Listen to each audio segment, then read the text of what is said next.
Сегодня такой во многом переломный момент в реализации национальной политики России.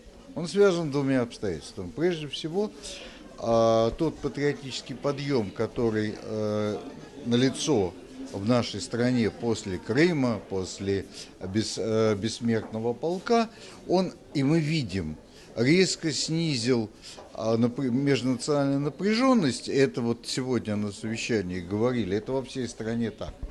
И, кстати говоря, то, что мы достаточно легко переживаем кризисные экономические явления, это тоже результат общепатриотического национального сплочения.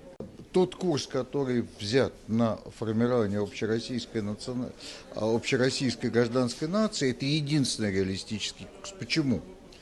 Для нас неприемлема идея плавильного котла, когда исчезают национальные особенности, национальные самобытности, и мы видели на экранах телевизоров, как Соединенные Штаты заплатили за эту попытку. Но для нас неприемлем мультикультурализм. Почему?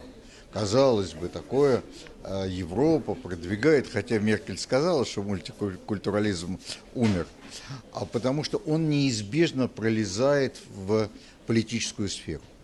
И тогда это прямая угроза единства страны, целостности России. Что же остается? Остается формирование общероссийской гражданской нации и понимание, что в области культуры широчайшая автономия и самостоятельность. В социальной области необходим учет национальной, региональной, религиозной специфики. Об этом сегодня ведутся дискуссии, в том числе шли дискуссии на заседании Совета при сохранении общероссийских единых образовательных стандартов.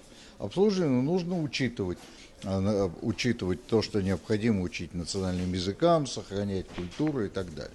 И как раз в развитии того, что сегодня говорили по поводу толерантности, нам не нужна толерантность, нам даже мало